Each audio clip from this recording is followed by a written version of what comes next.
कंवरपाल जी।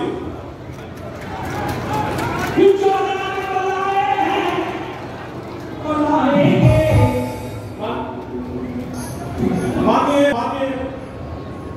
रामचंद्र जागड़ा जी, मैं निवेदन करूंगा यमुनानगर जिला के प्रभारी बड़े भाई दोनों जी कमेटी सेक्रेटरी का स्वागत करें।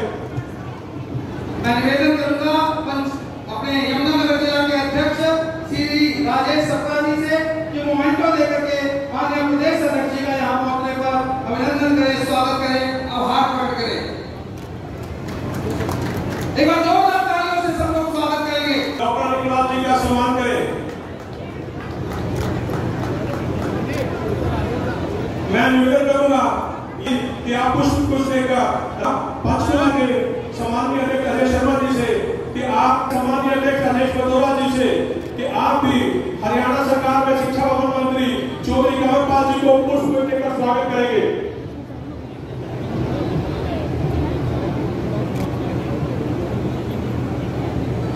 आदरणीय राजनाथ सिंह जी, रक्षा मंत्री भारत सरकार, हमारी पार्टी के प्रदेश के अध्यक्ष आदरणीय ओम प्रकाश धनखड़ जी, हमारी पार्टी के वरिष्ठ नेता कमेटी से कि आप माननीय प्रदेश अध्यक्ष जी को पगड़ी बनाकर उनका अभिनंदन करें, उनका मंच पर पहुंचने पर स्वागत करें। मैं निवेदन करूंगा माननीय घनश्याम जी से कि आप भी पुष्प देकर माननीय प्रदेश अध्यक्ष जी का स्वागत करें। के बीच में स्वागत होना चाहिए। धन्यवाद वेदपाल जी, धन्यवाद राजेश जी। मैं निवेदन करूंगा राजेश जी से कि हमारे वक्ता को बुलाएं। मैं निवेदन करूंगा हमारे पूर्व में मंत्री रहे जो हमारा ओबीसी मोर्चा है उसके प्रदेश के अध्यक्ष, बहुत ही हमारे लोकप्रिय इंद्री से विधायक रहे आदरणीय श्री कर्णदेव जी कंबोज से जो आए और हम सबको संबोधित करें।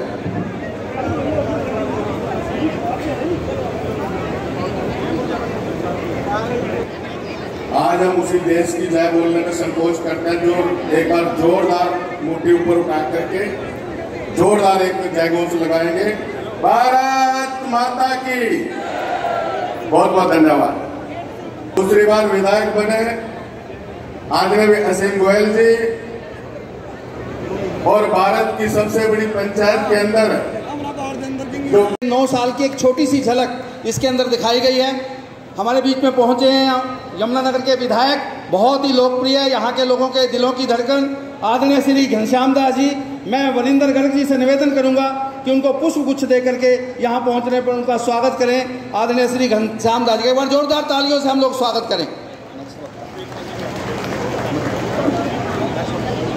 भारतीय जनता पार्टी के बहुत ही यशस्वी जुझारू प्रदेश के महामंत्री आदरणीय श्री वेदपाल जी पहुंचे हैं। मैं जिला के अध्यक्ष श्री राजेश सप्रा जी से निवेदन करूंगा कि वो वेदपाल जी के यहाँ पहुंचने पर चाइना बॉर्डर के साथ साथ चला गया। इतनी खराब सड़क थी, आज दिन तक घराड़े का हाथ ही नहीं छोड़ा। अब जब आपके नेतृत्व में काम आया और मैं अपनी जब उसके पहले 900 करोड़ रुपए का एक्सपोर्ट होगा छोटी छोटी चीजों का दुनिया के छोटे छोटे देशों। लेकिन भाइयों, हमारी हैसियत यह बनी कि हम लोगों ने इतने कम समय में ही पहली बार 16,000 करोड़ रुपए का जो है ये तो बंदूक मिसाइल इन सब सारी चीजों का एक्सपोर्ट करने में हमने कामयाबी हासिल की। नेवी की हमारी जहाजें हैं उनको भी हमने और लगातार बढ़ता जा। हमारी तो यह कोशिश है, प्रधानमंत्री जी ने यह टारगेट दे रखा है कि भाई 2 साल के अंदर इसको 35,000 से लेकर 40,000 करोड़ तक ले जाइए और वो लक्ष्य हासिल करने में हम कामयाब हो।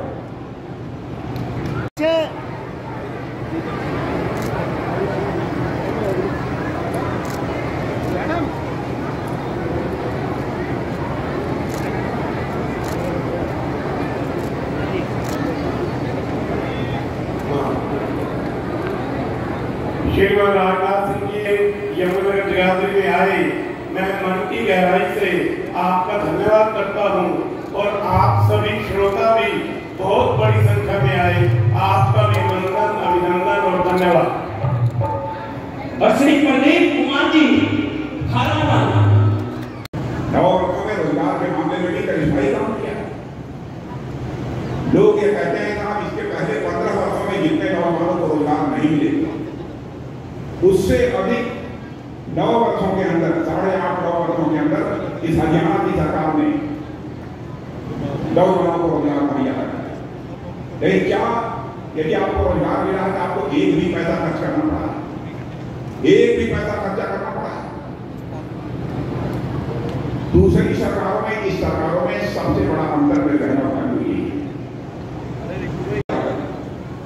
हम लोगों की है।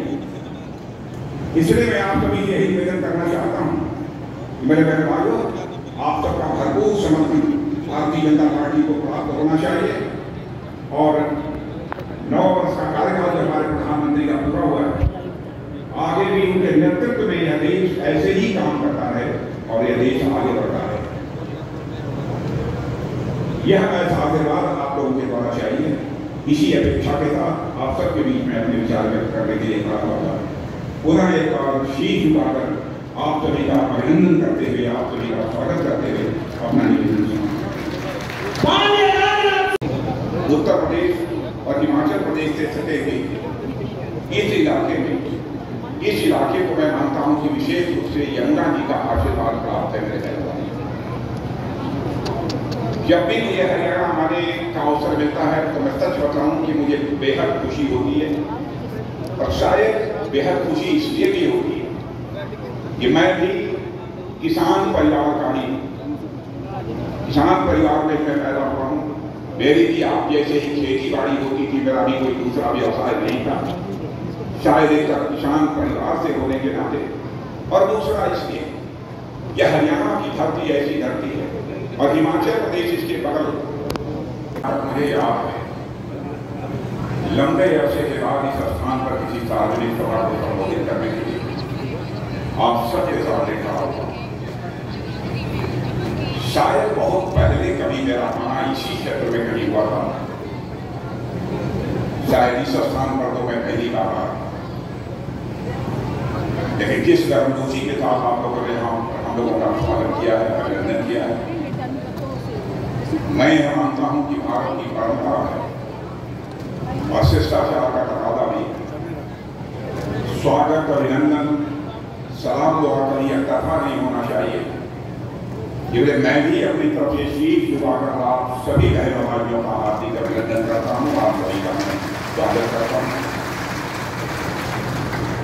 यहां से हमारे मित्र जिन्होंने की लंबे समय तक संसद में मेरे साथ जिम्मेदारी संभाली और इस संसदीय निर्वाचन क्षेत्र से सांसद भी रतन लाल जी का दिया। बहनों भाइयों, जो ही मेरा कार्यक्रम लगा सहज रूप से मेरे स्मृति पटल पर उनकी याद आ जाए। छोटी बैठक हो या बड़ी बैठक हो, एक भी बैठक ऐसे नहीं होती थी जिसमें रतन लाल जी कटारिया कुछ न कुछ अपने विचार न व्यक्त करें और अपना विचार व्यक्त करने की रतन लाल जी कटारिया की जो शैली होती वह अद्भुत होती। एक बार जब वह बोलते थे तो एक बार तो ठहाका लगाने के लिए सारे सांसद मजबूर हो जाते थे। ऐसे थे आपके सांसद रतन लाल जी कटारिया। उनके निधन के बाद मैं पहली बार आया, इसलिए एक बार मैं जहां पर कहीं भी लंबी श्रद्धांजलि किया है बहनों भाइयों, जहां जहां मैं जाता हूं जिन जिन भी सार्वजनिक सभाओं को संबोधित करने के लिए, दुनिया के दूसरे देशों में रहने वाले भी जब भारतवासी हैं उनसे भी मैं बातचीत करता हूं। मुझे लगता है कि इस देश की जनता का विश्वास और मोदी जी के प्रति पूरी तरह से पक्का हो गया और मैं यकीन दिलाना चाहता हूं, जब मैं भारतीय जनता पार्टी का अध्यक्ष था उसी समय प्रधानमंत्री के उम्मीदवार के रूप में वह चुनाव के मैदान में उतरे। मैं उनके कर्तव्य से अच्छी तरह परिचित हूं, उनके वक्तव्य क्षमता से अच्छी तरह मैं परिचित हूं, उनकी नीयत से भी मैं अच्छी तरह परिचित हूं, उनके नाम से भी मैं अच्छी तरह परिचित हूं। मुझे याद है कि एक बार हम और वो दोनों लोग एक सार्वजनिक सभा में मौजूद थे। उस समय उन्होंने कहा, एक बात कही थी तो मुझे लगा कि बात तो वो नहीं बोलते, लेकिन वो बात पूरी हो पाएगी नहीं हो पाएगी यह तो समय के गर्भ में छिपा हुआ है। लेकिन आज भी यदि याद करता हूं तो उन्होंने कहा था मोदी जी ने, सौगंध मुझे इस मिट्टी की गंध मुझे इस मिट्टी की, इस देश को नहीं मिटने दूंगा, इस देश को कभी झुकने नहीं दूंगा। और वह करके उन्होंने मुझे दिखा दिया। धरती के करिश्मे को मैं अच्छी तरह जानता हूं। खेलों के मामले में भी हरियाणा ने सदैव भारत का पत्थर ऊंचा किया है। इस हिंदुस्तान में सर्वाधिक मेडल देने वाला यदि कोई राज्य है तो उस राज्य का नाम है हरियाणा।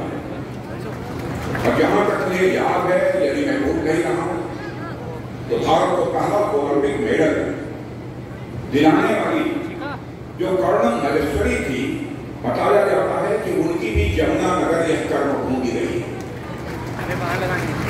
खेलों में सर्वाधिक पदक यानी मेडल जीतने के कारण भी हरियाणा के बारे में कहा जाता है कि भारतीय खेलों की राजधानी। यह स्वाभाविक है कि ऐसे राज्य में कोई कार्यक्रम होता है और वहां की जनता के साथ सीधा संवाद करने का अवसर मिलता है तो हमें खुशी होती है। और आज आप सबके बीच यहाँ पर मौजूद हैं, क्यों मौजूद हैं, यह भी आप सबको जानकारी होगी। मोदी जी के नेतृत्व में हमारी भारतीय जनता पार्टी के नेतृत्व की एनडीए सरकार ने 9 वर्षों का कार्यकाल पूरा किया। 9 वर्षों में मोदी जी ने अच्छा किया है, खराब किया है, जितना करना चाहिए था उतना किया है, नहीं किया है। मुझसे बेहतर यदि कोई फैसला कर सकता है तो इसे हिंदुस्तान की जनता कर सकती है, आप सब कर सकते हैं। लेकिन मैं ये कहना चाहूंगा 2014 में आपने पहली बार मोदी जी के नेतृत्व में हिंदुस्तान में हम लोगों की सरकार बनाई, पूर्ण बहुमत के साथ आपने सरकार बनाई। उस समय आपको एक उम्मीद थी, आपको एक आशा थी, एक बार मोदी जी को भी प्रधानमंत्री बनाकर देख लिया जाए। बहुतों को देखा, अब इनको भी एक बार देख लेते हैं, आजमा लेते हैं कि कैसी सरकार चलाती है। 2014 में सरकार बनने के बाद 5 वर्ष उनके काम काज को देखने के बाद आप इस नतीजे पर पहुंचे कि नहीं, यह इंसान तो एक गजब का इंसान है, यह करिश्माई इंसान है। इसलिए 2019 में भी आप लोगों ने पहले से अधिक सीटों पर विजय दिलाकर भारतीय जनता पार्टी की सरकार इस हिंदुस्तान में। पहले तो एक उम्मीद से आपने सरकार बनाई और कहने वाले कभी उम्मीद टूट जाती है, आशा की चिड़ी टूट जाती है, तब भी लोगों को लगता है कि कोई बात नहीं, एक बार हमारी आशा टूट गई, हमारी उम्मीद टूट गई, लेकिन आगे कभी कभी हमारी आशा पूरी होगी, उम्मीद पूरी होगी। तरफ से सांसद भी रतन लाल जी कटारिया, बहनों भाइयों, जो भी मेरा कार्यक्रम लगा सहज रूप से मेरे स्मृति पटल पर उनकी याद पा जाऊंगा। छोटी बैठक हो या बड़ी बैठक हो, एक भी बैठक ऐसे नहीं होती थी जिसमें रतन लाल जी कटारिया कुछ न कुछ अपने विचार न व्यक्त करें। आपको जानकर आश्चर्य होगा कि पहले तो गोले, बारूद, एमिनेशन, बंदूक, मिसाइल, टैंक, हमारे डिफेंस के, हमारे रक्षा के जवानों को जरूरत होती है, सारे के सारे दुनिया के दूसरे देशों से आते थे, बाहर से हम आयात करते। लेकिन आपको जानकर आश्चर्य होगा कि हमारे प्रधानमंत्री ने कहा कि हम पूरे भारत को आत्मनिर्भर बनाना चाहते हैं, लेकिन रक्षा के क्षेत्र में भी हमारा भारत आत्मनिर्भर करना चाहिए। और आपको जानकर खुशी होगी कि अब हम लोगों ने बस सिलसिला प्रारंभ कर दिया है। और मेरे कहने भाइयों, अब हम भारत में भारतीयों के हाथों से भारत के लिए ही नहीं बल्कि सारी दुनिया के लिए टैंक भी तैयार कर रहे हैं, तो गोले भी तैयार कर रहे हैं, मिसाइल भी तैयार कर रहे हैं, एमिनेशन भी तैयार होना चाहिए।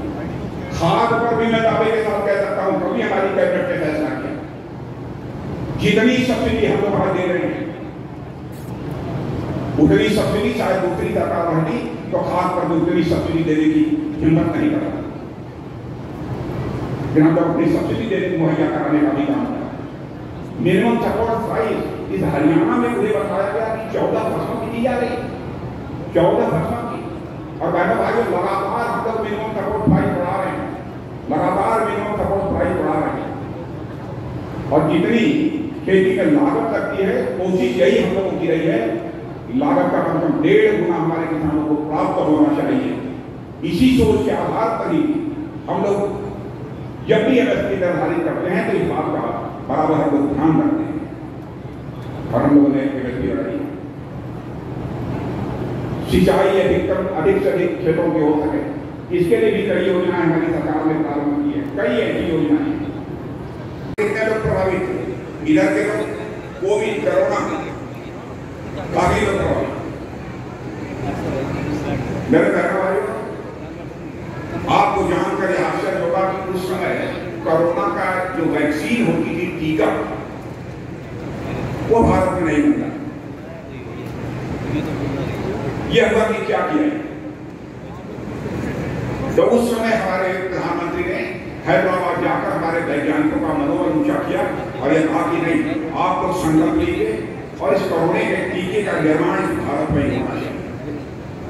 और कोरोना वैक्सीन का निर्माण भारत में हमारे वैज्ञानिकों ने प्रारंभ किया और मैं दावे के साथ कह सकता हूं वह वैक्सीन, वह टीका हर भारतवासी को कम से कम 2 या 3 टीका लग गया होगा। लेकिन अमेरिका, जो दुनिया का सबसे ताकतवर देश माना जाता है भाइयों, उस अमेरिका में भी जिसकी जनसंख्या हमसे बहुत कम है, बात उसके 30 करोड़ के आसपास है, वहां पर सभी को कोरोना का 2-3 डोज की बात छोड़िए, 2 डोज भी सबको नहीं लग पाए। भारत की प्रतिष्ठा मेरे बहनों भाइयों तेजी के साथ बढ़ी। जहां तक हरियाणा का प्रश्न है, हरियाणा के बारे में अब मैं हमारी केंद्र सरकार की उपलब्धियों की बहुत ज्यादा विस्तार में भी मैं जाकर चर्चा करूंगा, तो मैं समझता हूं लंबा समय लगेगा। एक जानकारी अभी मैं कौरपाल जी से ले रहा हूं। एक योजना हमारे प्रधानमंत्री ने प्रारंभ की थी कि हर घर में नल और नल में जल। यहां जितने लोग कहते हैं क्या कोई ऐसा भी परिवार है जिसके घर में नल न पहुंचा हो और नल के माध्यम से जल ना आ रहा हो? कोई है तो हाथ करें, कोई नहीं। अब यह समझने की कोशिश करिए कि ऐसा प्रधानमंत्री ने क्यों किया।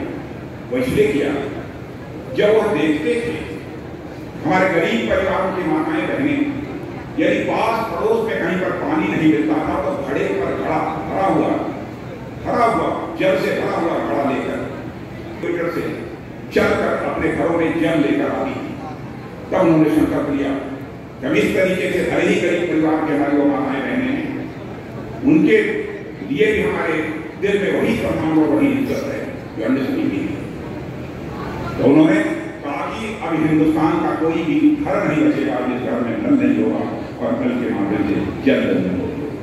और यह सिलसिला सारे हिंदुस्तान में आपको जानकर आश्चर्य होगा कि भारत की सीमाओं पर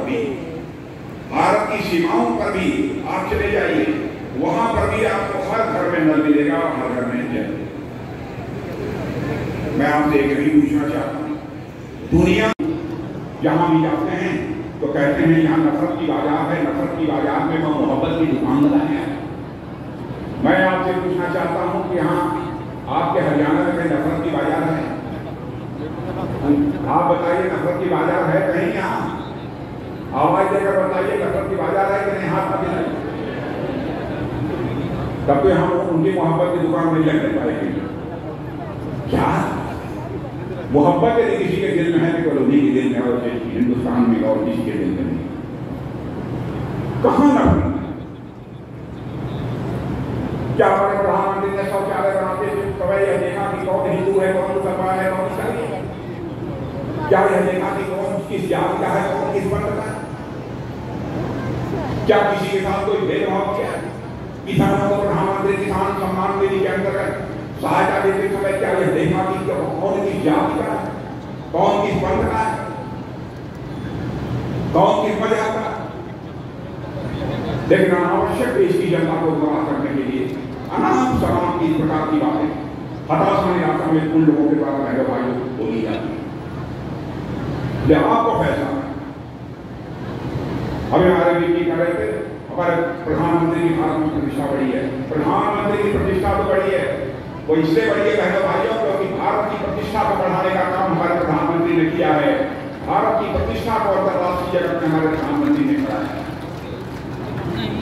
और ये झूठी बात नहीं है। जो दुनिया के बड़े बड़े दिग्गज देशों के लोग भी हमारे प्रधानमंत्री के प्रति सम्मान व्यक्त करते हैं।